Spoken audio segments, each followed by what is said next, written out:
The following program is brought to you by Caltech.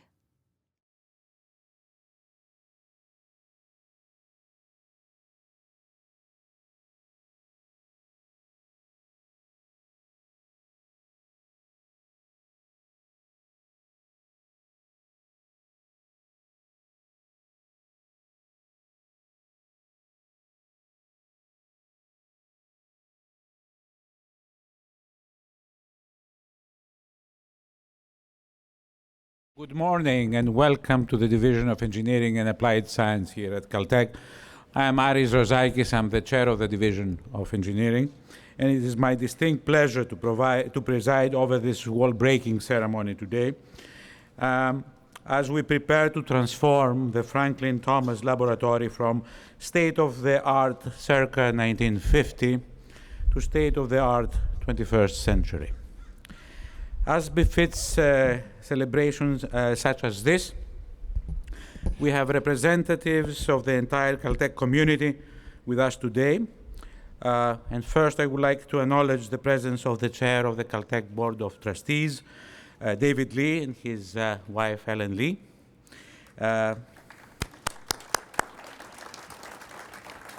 Thank you, David, for your passion, for your leadership, and for participating in our wall-breaking ceremony. We are also very honored to have with us Caltech's President and Provost, Ed Stolper. President Stolper has been a very strong promoter and a very wise mentor to this project, and he will offer his perspective on its importance to the Institute shortly. Also here this morning is the person who has, from its inception, spearheaded and nurtured this project on behalf of the Division of Engineering and Applied Science. This is Professor Kaushik Bhattacharya, who is the current Executive Officer of the Department of Mechanical and Civil Engineering. I would like him to stand up to recognize for a second. We will not be standing here today on this cusp of an era of renewal and enhancement of the Division of Engineering without Kaushik. Kaushik will also be speaking later. We also have with us mechanical and civil engineering faculty, students, and staff who are the people that make Caltech and MC great and are enthusiastically awaiting for the completion of their new home. I hope it will not take very long. I would also like to acknowledge and welcome our faculty and staff colleagues from across the Institute, some of whom will be actively working on this renovation. We have the architects from AC Martin, whose vision and creativity will become manifest in the months ahead. Members of the family of Franklin Thomas are also here today. May I ask you to stand up for a second?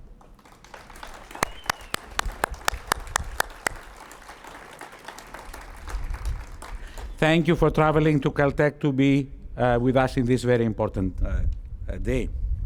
Finally, I would like to acknowledge the presence of a group of very special people who have generously given their time and resources. These are our donors who have made this innovation possible. Diane Wallach, Jim and Sandy Hall, Jack and Christine Hartley, and Dan Gruen. May I ask you to stand up also? I know Diane was not ready to do so.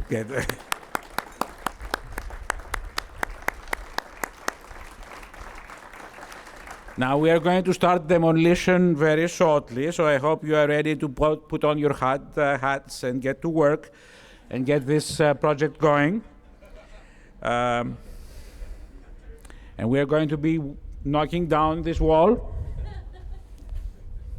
I hope they have weakened it a little bit.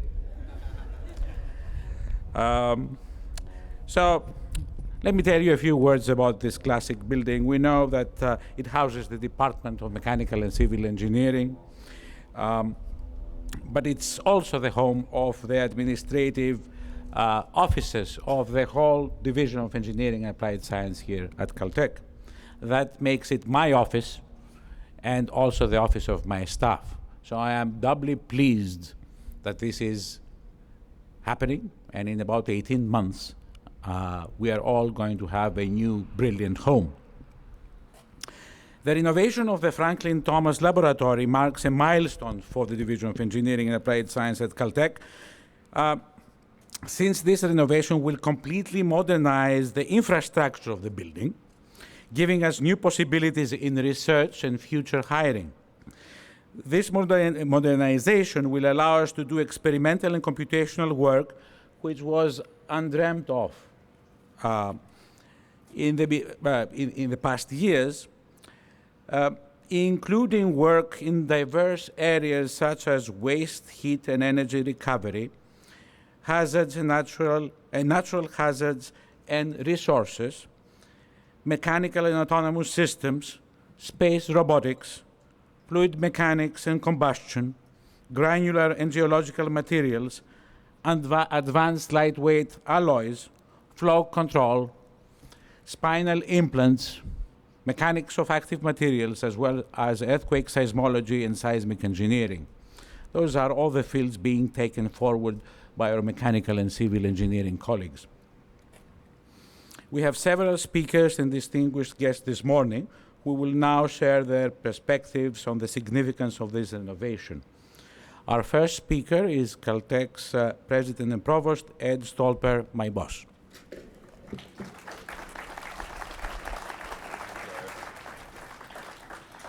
Thank you all for coming.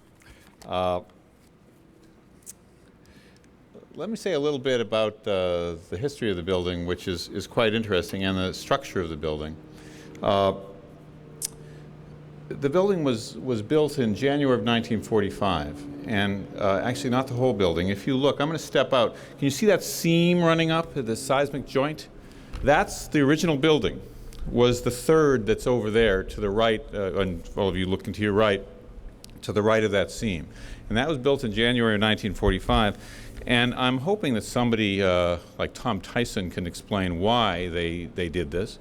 It was the only building built in the war at Caltech, and presumably it reflected a substantial activity going on in mechanical engineering and in engineering generally in support of the war effort. Presumably it was also understood at the time, because it's sort of a funny shape, a funny aspect ratio if you look at just that third. It was understood in the beginning that they would make it bigger. And then in 1948-49, I actually brought these pieces of paper because I want to read a quote. This is from the President's report in 1948-49.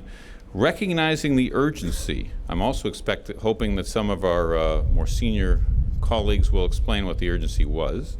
I think it might have been that in 1950, a lot was going on, again, in military-related research with torpedoes, with jet propulsion, that this was a major, major activity at Caltech. And so no buildings during the war. This building, the third, was built in 45, and then the next thing that's done is in 1950. It's completed. Recognizing the urgency, the Board of Trustees decided to proceed immediately.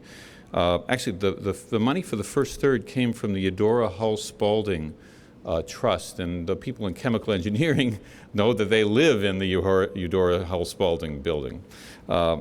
So, recognizing the urgency, the Board of Trustees decided to proceed immediately with the construction of an additional engineering unit, appropriating funds from the Institute's surplus account for the purpose. Now, when I told this to Paul Jennings this morning, he said, "A surplus account?" Jeez, those were the good old days, apparently. Bids were received on July 6, 1949, and ground was broken for a building on July 20th, 1949. And actually, it says how much the building cost. I want somebody to shout out numbers for how much it cost to build this 2/3 of the building. Anybody? You're right. It's $625,000. Maybe you looked it up. Basically, $625,000 in 1950 to build this part of the building, which is amazing. And that's right. I was going to go look up, you can look up on the web how much $1 in 1949 is worth today. Maybe it's exactly right because we know how much it's costing our benefactors to help us rebuild it. So it's an unusual building, it's unusual construction. It reflects a time when the Institute was presumably serving the nation in a very significant way. And this was the highest priority. And the building will always be interesting because it's in two parts. I was talking to Richard Murray, former division chair. He said, whenever you do construction in this building, getting from one part to the other is a real challenge because you've got very thick walls up against each other. So then, of course, it was known as the engineering building. And then it was named in 1960 in honor of a member of your family, Franklin Thomas, who also dates from a time that is a fascinating period in the Institute's history. He was the first chair of the division. The division's gone through many names and manifestations over the years. It was originally, geez, I looked this up, Division of Engineering and Drawing and Military Science. I think that was the original name. But he was the chair of the division from 1924 to 1945, and these were the days when people did serve as division chair for 20 plus years. And so obviously a very important figure. Yeah, don't worry ours. It doesn't happen anymore. I also don't, well, Tom Rosenbaum, our new president, presidents used to serve for a very long time back then too. And then in 1960 it was named in honor of Franklin Thomas. And it's right here in the center of campus, and it's a very important building for the whole Institute. But it's, after 60 years, it needs work. It took Kaushik a little bit of effort to convince me that this was an important project, but it isn't, partly because I think it's a beautiful building already, I have to say. Because it has seismic engineering, I'm a geologist, I walk through it all the time, and it's got big, wide halls, and it's a beautiful place. But it needs we all need sprucing up after about 60 years. And it's an important project, and it reflects, and people will talk, ours talked a bit, and others will, about just what the ambition is for the building. But I would say that I have a pretty strong feeling that that buildings are a tangible expression of what we regard as important and what we want to accomplish. It's not just places where we come to work. The building, by being built in a particular way, encourages us to do our work better, to do it more effectively, and to feel part of a community. And so renovating our buildings is a very important part of the Institute. And this is going to be a very important renovation that is significant. Now, the outside won't look very different except for the backside, and I recommend you look at the pictures. This protrusion and the vitalization, I don't want to say revitalization because I don't know it was ever vital in the first place, but a vitalization of this back area, look at the pictures, really looks spectacular, and we're hoping for great things from the lecture room and from a gathering place that will tie together an awful lot, including the student center over here. So I think that's all I have to say. We're of course very grateful for the support from the Gates Foundation and Diane Wallach's family, from the Halls, from the Hartley Family Foundation. And you know, we can't do these things without the support of our friends. And engineering and the Institute has great friends in the people who are helping with this. Again, I want to acknowledge Kaushik because he's really worked extremely hard on this. And it wouldn't have gotten to where it is, Kaushik, without pestering me, without working on donors. And it's been a pleasure. Actually, it's a great pleasure to work with Kaushik. You know, because you can disagree with him and he doesn't get mad, and that's good. Well, if he gets mad, he doesn't show it. That's the most important thing. And you know, great things will happen in here. By revitalizing, by rebuilding, we will be, you know, for the next 50 or 60 years, ensuring that outstanding science, outstanding education goes on in this component of the Institute's mission. All right, thank you very much.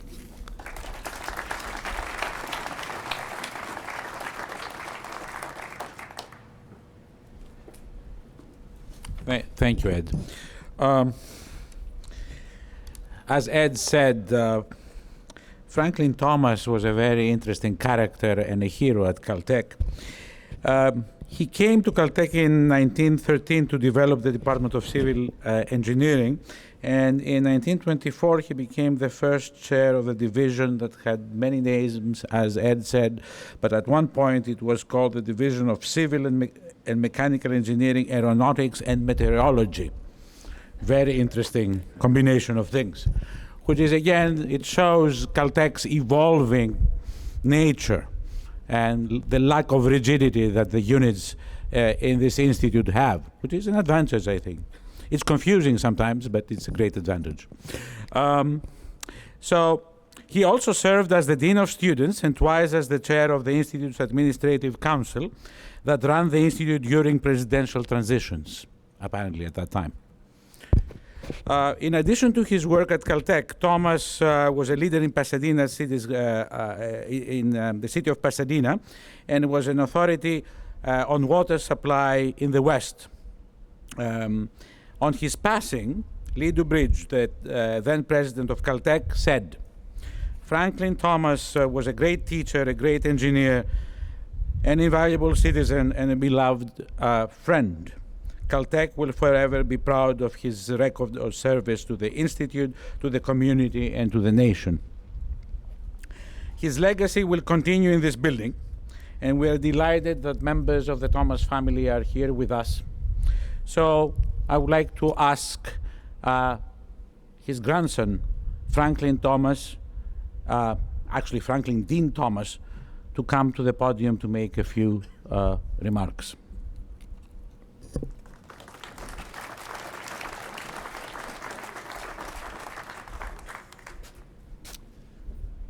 Thank you, Dr. Rosakis. Thank you for those remarks about our grandfather. And thank you for this opportunity to stand before the Caltech community to express our appreciation for being here today. Most of us, his grandchildren, were so young when he died that we don't have personal memories of him. Our grandmother would bring us to the Athenaeum for lunch at times, and after tearing that place up, we'd be brought over here to this building, and she would point to the name above the door and say, "That's your grandfather. He was an important man." And at the time, it didn't mean too much. I have to say that for us to be here today, to really, in our lives, the first time to be in front of the Caltech community, and to hear you speak about our grandfather is very moving to us. It brings him to life to us, and we appreciate that very much. So thank you for this day and for your remarks. I'd also like to thank the donors who are renovating this building. Appreciate your efforts. We share your love for Caltech, and we're happy to be here with you today. Thanks a lot.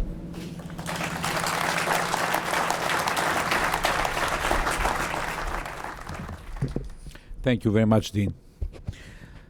My distinguished colleague and the current head of the Department of Mechanical and Civil Engineering, Professor Kaushik Bhattacharya, has been instrumental in the initiative to renovate the Thomas building. He has shown perseverance, great vision, and leadership, qualities that will continue to come in handy as we reinvent this building and the research, the education, and the collaborations that it will enable. I'm very honored to present Kaushik Bhattacharya.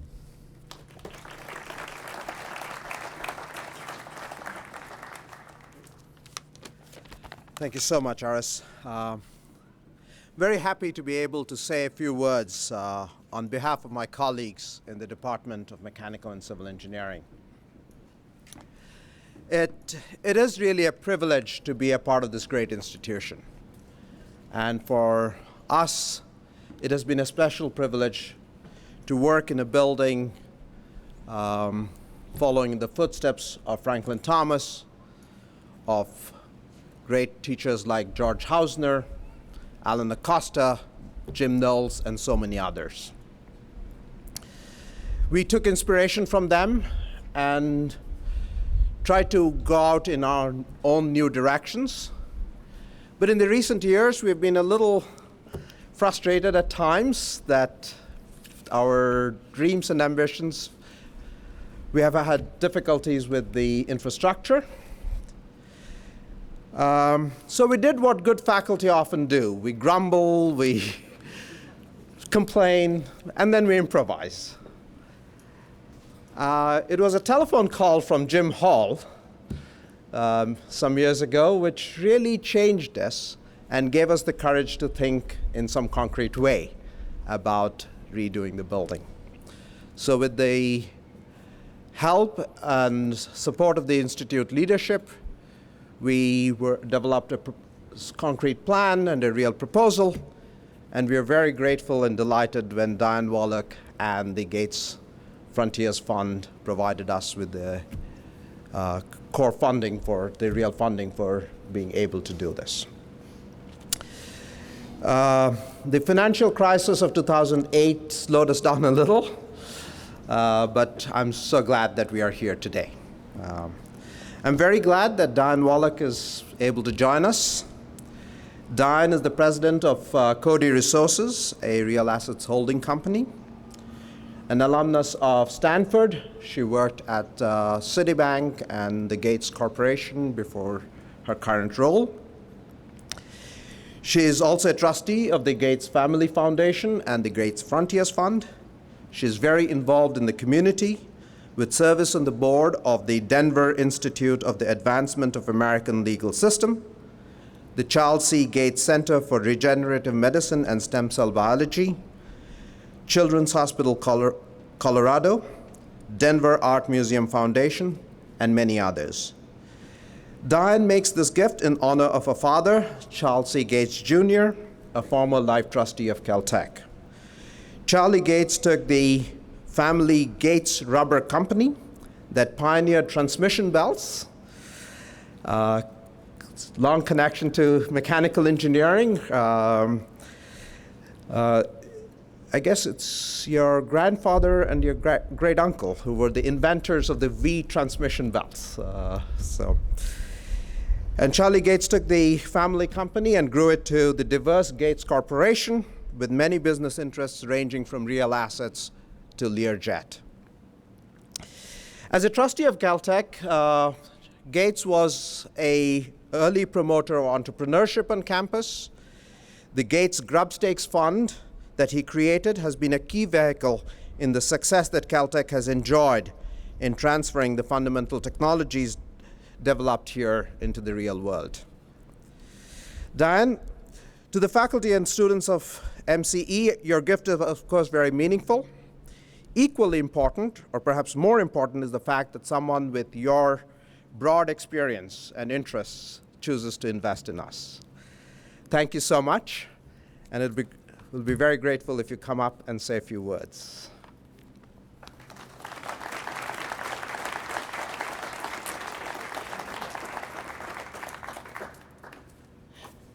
Thank you, Kaushik.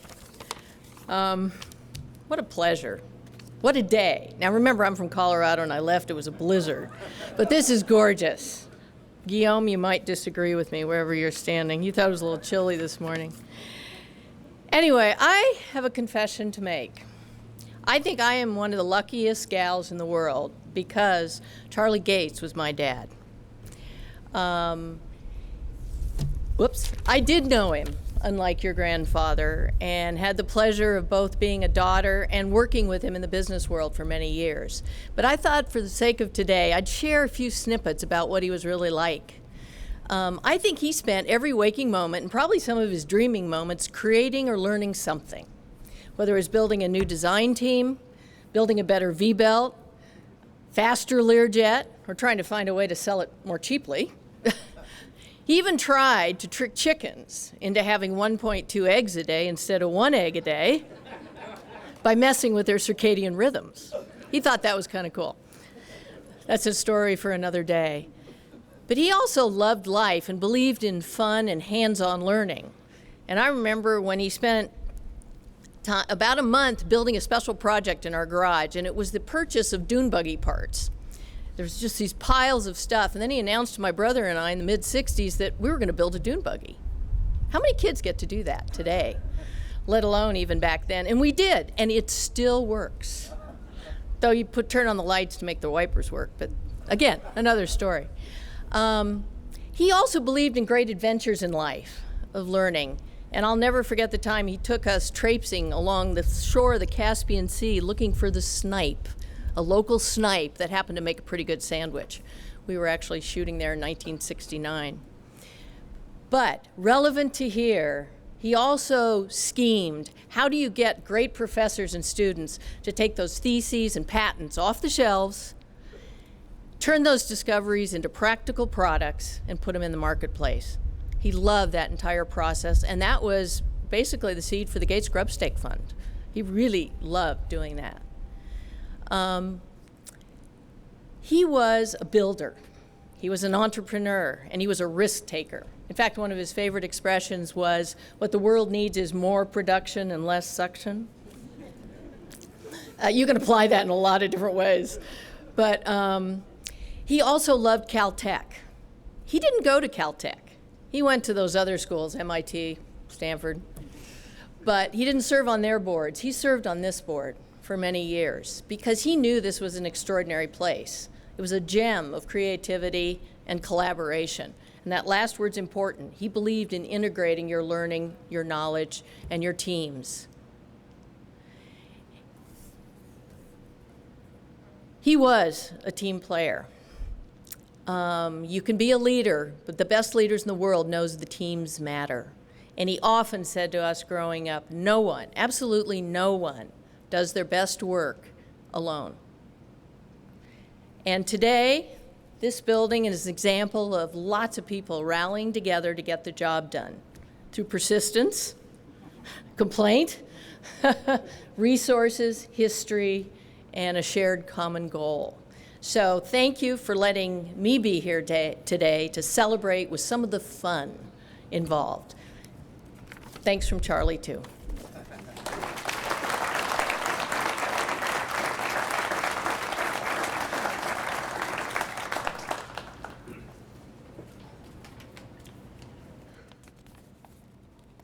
Thank you very much, Dan. I'd like to turn now to Jim and Sandy Hall. They started this project with their seed funding and with this telephone call, and finished this project by stepping up when Diane provided a challenge grant. Jim, as all of you know, is a legendary race car driver and designer. He introduced systematic aerodynamics to the design of the race car. Jim is responsible for inventing the movable wing, the ground effect, and many other innovations that we now consider standard parts of a race car. I've described Jim as the dream alumnus any teacher or institution can want. He took what he learned in the classroom and applied it to a totally different field and changed it forever. He then came and inspired future generations of students. The Jim and Sandy Hall Auditorium will be a key feature of this new building, and together with the Hall Lab for Design and Prototyping, it'll inspire generations of students. Jim and Sandy, thank you so much for your support. Jim, would you please come up and say a few words?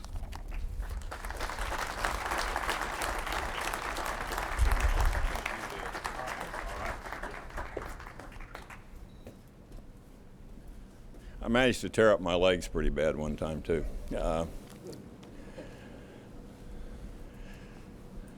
I've been accused of being a man of few words, and I am, so I won't be here long. For a long time, I felt that my education at Caltech was a key element of my success in business and engineering. In 2008, when I learned that Thomas was considering doing a remodel, Sandy and I talked it over, and we just decided it'd be a good time for us to give back to Caltech. We'd been successful, and we wanted to do that. And at the same time, we felt that we were going to give back to the future generations of scientists and engineers that are really so important to this life we live on this planet. We are really proud to be a part of this renovation. As it turned out, Kaushik commented that we got in the beginning. We said, hey, why don't you do it? Here's some money. And in the end, they said, we need this much to finish it. And we said, well, let's finish it. So here we are, and we're really proud to be a part of this. And I'm going to say in my terminology, we're excited to see the green flag today, and we're looking forward to the checker.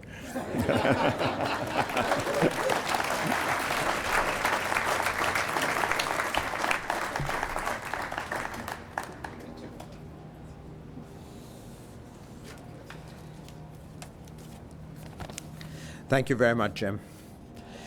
We are also very grateful for the support of the Fred L. Hartley Family Foundation, and happy that Jack, Chris, and Hartley, as well as Dan Gruen, can join us today.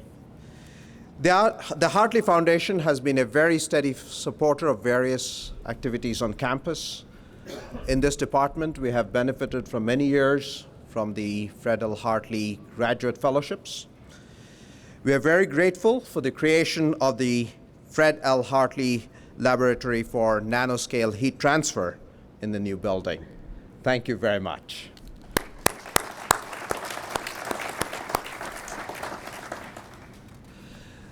So with all of your support, this building, so much like Caltech, will again reinvent itself. It began as the engineering building, then the Franklin Thomas Lab for Engineering, and soon when we return, it'll be the Charles C. Gates Franklin Thomas Laboratory for Engineering. We, the faculty, are very excited that the opportunities that this new building, this renewed building offers us, and are committed to continuing the legacy of mechanical and civil engineers that precede us. It is often said that Caltech is characterized by the excellence of its students and faculty. What I have learned from this project is that this is only possible because of the excellence of its leadership and the support services. We are grateful to R.S. Rosakis, the chair of the Division of Engineering and Applied Sciences, and to his predecessor, Dave Rutledge. To Ed Stolper, the provost and president of Caltech, and to Jean-Louis Chameau, our past president. Ed, I've learned a lot from you. And in particular, I've learned that your hard questions are just an excuse for you to provide us with support. We are very grateful to the folks in facilities design and construction, Tony Parker, the project manager, Brad Smith, who preceded him, Ken Hargreaves, and many others. To the folks in development, Mark Reinecke, Kathy Cosgrove, Corey King, Phil Bonfiglio, Laura Grinnell, and others, and to the folks in Thomas, led by Chris Silva. We are also very grateful to the advisory board, led by Tom Tyson, who have been a steady supporter of this department and have provided us with very wise counsel and guidance.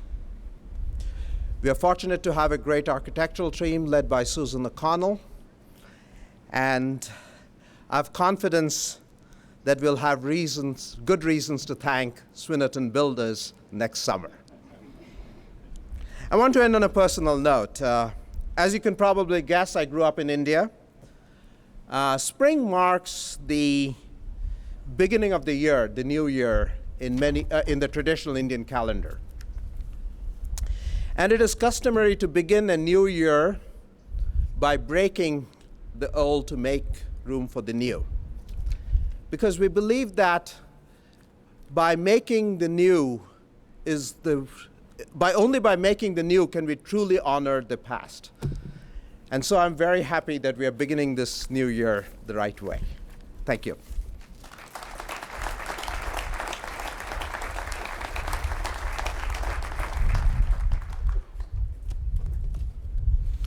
Thank you, Kaushik. Now, I want to tell you that I am a fracture mechanician by training, and I love to break things for a living. That is what I do in my lab. And I agree with Kaushik that it's a great idea to break some of the old to make room for the new. So now I would like to invite all our donors forward. Diane, Jim, Sandy, Jack, and Christine, Dan, as well as David and Ellen, and Ed, and Kaushik, to help me practice my dynamic fracture skills, and thus formally begin the period of renovation for this building.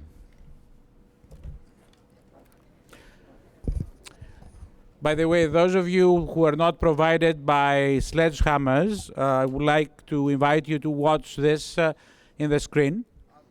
And we also have refreshments. Please help yourselves. And this concludes the formal speeches. So let's now break the old to make room for the new. Thank you for coming.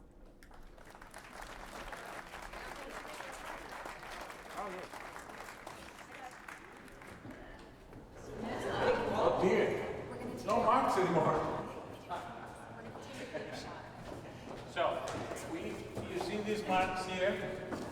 The first group of people will start in the middle. Again, good. And then a direct And flag. now like this, forward.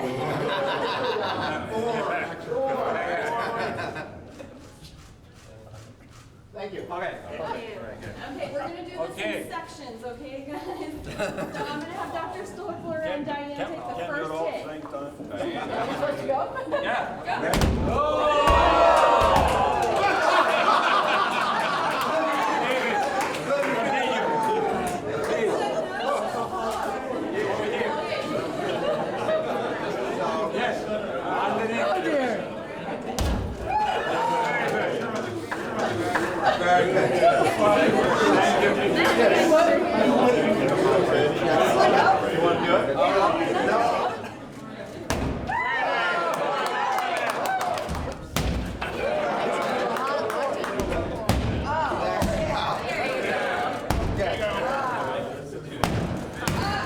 I'll come and speed it up.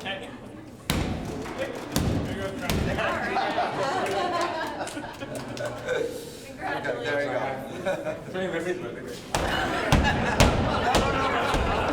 Oh, because it's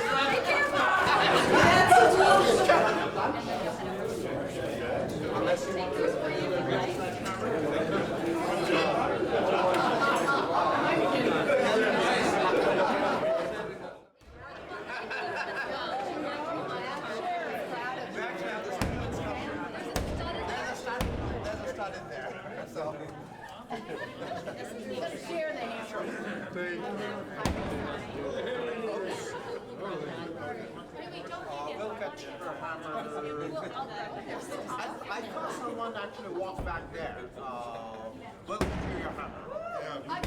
Oh, yes. They're using it. Oh, they're using it. Okay, perfect. I